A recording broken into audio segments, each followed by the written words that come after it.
안녕하세요. 나무아카데미입니다. 저희 사이트는 국어 내신 대비 학습 자료를 제공하는 사이트입니다. 오늘 강의에서는 중1 창비 교과서의 존중하며 말하기 지문을 분석해 보도록 하겠습니다.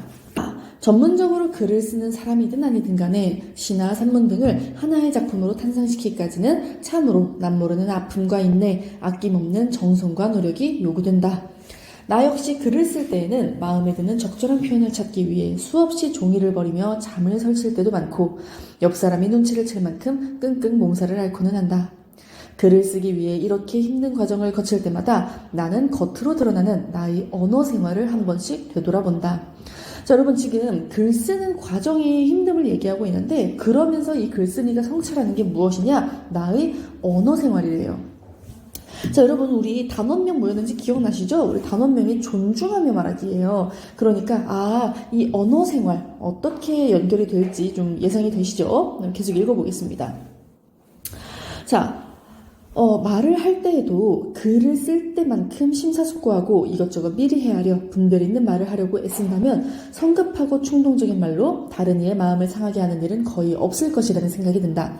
자, 무슨 말이냐면요. 우리가 지금 방금 위에서 본 것처럼 이 글쓴이는 글을 쓸 때에는 엄청난 노력을 해요. 자, 글은 엄청나게 노력하고 정말 심사숙고하고 시간을 많이 들어가면서 좋은 표현들을 고민하죠. 근데 우리가 말을 할 때는 어때요? 우리가 말을 할 때 그 정도로 깊이 고민하고 생각하고 말하는 경우가 많을까요? 그렇다기보다는 좀 이제 머릿속에 생각나는 대로 바로바로 내뱉는 경우가 많겠죠. 그냥 뭐 바로 내뱉음.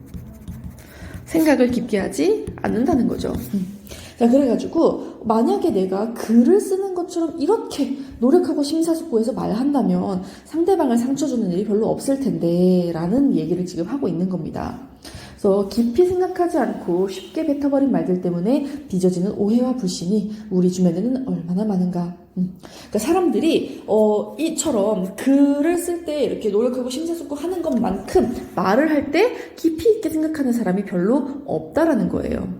그렇기 때문에 우리가 굉장히 많은 오해와 불신 속에서 살아가고 있다라는 얘기를 하고 있습니다. 자, 중간 부분 볼게요.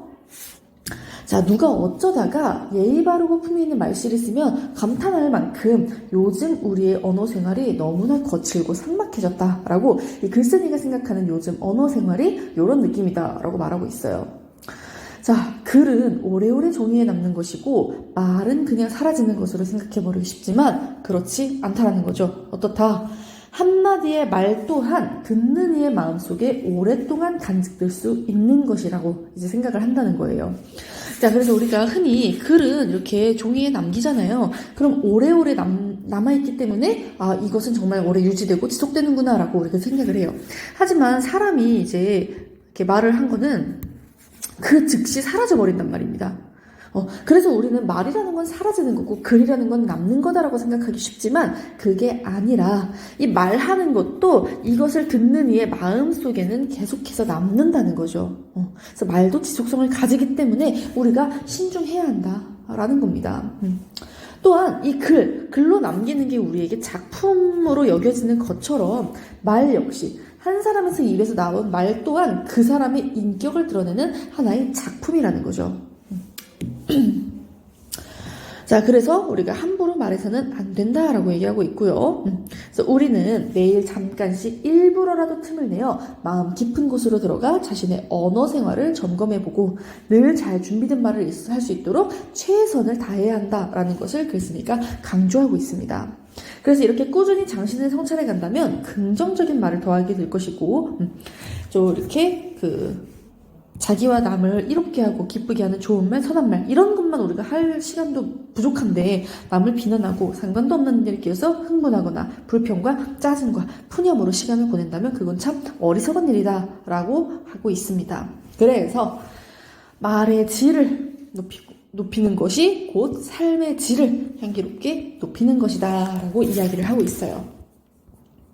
자, 그래서 나쁜 말은 입에 남지 말고 횟수를 좀 줄이자 그러면서 우리의 말씨가 거칠어지는 것이 시대 탓, 무분별한 대중 탓이라고 하지 말고 우리의 끊임없는 노력으로 매일의 언어 생활을 참으로 선하고 진실하고 아름다운 작품으로 꽃피우자라고 말하고 있습니다. 그러니까 글쓴이가 이제 궁극적으로 말하고자 하는 바는 우리의 언어 생활을 성찰하여서 좀 존중하는 말하기를 해보자라고 하는 거예요.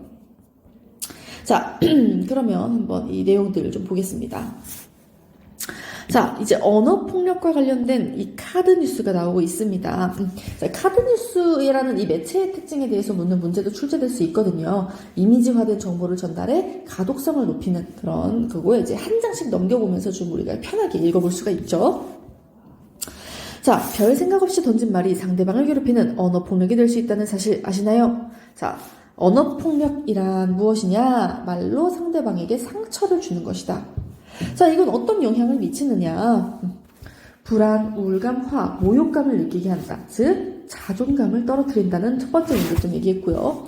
두 번째로는 언어와 관련된 내 영역 발달에 부정적인 영향을 미쳐 이해력과 표현력을 떨어뜨린다. 세 번째, 불면증, 소화불량 등을 일으키고 스트레스로 호르몬이 과다 분비되면 성인병까지 생길 수 있다. 다음, 심리적으로 위축되게 만들어 다른 사람들과 관계를 맺고 유지하는 사회적 능력을 떨어뜨릴 수 있다. 자, 그래서 이렇게 언어폭력이 우리의 마음까지 병들게 할 수 있다는 그 문제점에 대해서 이야기를 하고 있습니다. 자, 지금 여기 보시면 문제, 출제 경향 하나 나와 있네요. 언어폭력과 관련된 속담을 묻는 문제 출제될 수 있대요. 그래서 이런 거. 자, 그래서 우리가 속담을 기억하시고 이런 속담이 문제로 출제될 경우에 그 속담의 뜻 같이 헤아려 볼 수 있어야겠죠. 그래서 이런 거 외에도 말과 관련된 속담, 이런 내용들은 꼭 여러분 찾아서 기억을 해두시기 바랍니다. 자, 그래가지고 우리가 정리된 거 한번 볼게요. 처음 해봤던 이 수필.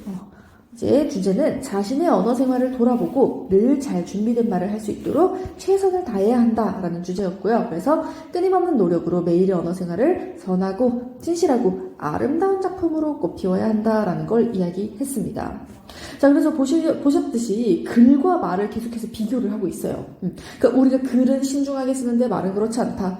글만 남는다고 생각했는데 말도 그렇다. 이러면서 글과 말의 비교를 통해서 말의 중요성 계속해서 강조를 했고요. 물음의 형태로 글쓴이의 생각을 강조한 부분이 있었습니다. 또한 우리의 언어 생활이 거칠고 삭막해진 것에 대한 안타까움을 드러내고 있었어요. 자, 여기 언어폭력의 개념과 문제점. 자, 언어폭력이란 욕설이나 비난은 물론 상대방을 협박하거나 조롱하는 말, 무시하는 말 등을 말한다. 그래서 언어폭력의 개념 기억해 두시고요. 직접 보고 말하는 상황뿐만 아니라 인터넷 매체에서도 일어날 수 있다. 그리고 언어폭력이 상대방만 다치게 하는 것이 아니라 나 자신에게도 악영향을 미치고 사회에까지 큰 영향을 미친다라는 거 같이 확인해 두시면 되겠습니다. 자, 그러면 우리는 어떻게 말을 해야 하느냐? 상대방의 입장에 공감하며 경청하고 상대방의 생각과 의견을 좀 묻고 감사나 사과의 뜻을 표현하고 솔직한 바람을 담아 부탁을 하고 배려하는 말투와 표정, 몸짓을 사용하여 말해야 한다. 자, 지금 여기 상대방을 존중하는 표현의 예시도 좀 나와 있는데요. 이런 것처럼 어떤 특정한 상황을 제시하고 그 상황에 적합한 표현을 묻는 문제가 출제될 수도 있습니다. 그래서 같이 좀 정리해 두시고요. 그럼 우리는 이제부터 문제 하나 같이 풀어보도록 하겠습니다.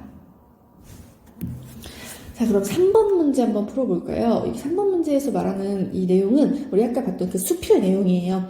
여러분들이 잘 읽어보셨다면 이 글과 말 어떻게 비교 대조되었는지 확인할 수 있을 겁니다. 자, 그러면 영상 잠시 일시 정지하고 문제 풀어봐 주시기 바랍니다.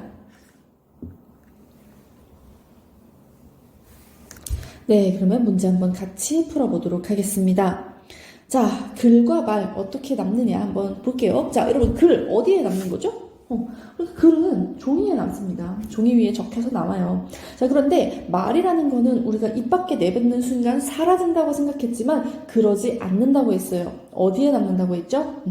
그걸 들은 상대방의 마음속에 이 내용이 남는다고 해서 이 둘 모두 지속성을 가지고 있는 점 이제 글쓴이가 이제 강조를 했었죠. 자, 또한 글은 우리의 무엇을 나타내나요?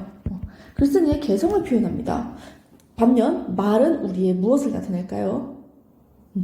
말하는 이의 인격을 드러낸다라고 이제 글쓴이가 표현을 했었습니다. 자, 그래서 이 글과 말 모두 이제 작품처럼 우리가 다뤄야 된다는 점을 그 글쓴이가 이야기를 했었죠. 그래서 글만 작품이 아니다. 그래서 글만 심사숙고하고 열심히 막 이렇게 하려고 하지 말고 말 역시도 우리가 우리의 인격을 나타내는 하나의 작품으로 여기고 신중하게 생각하고 상대방을 배려하며 존중하는 말하기를 하자라는 점을 이야기했었습니다.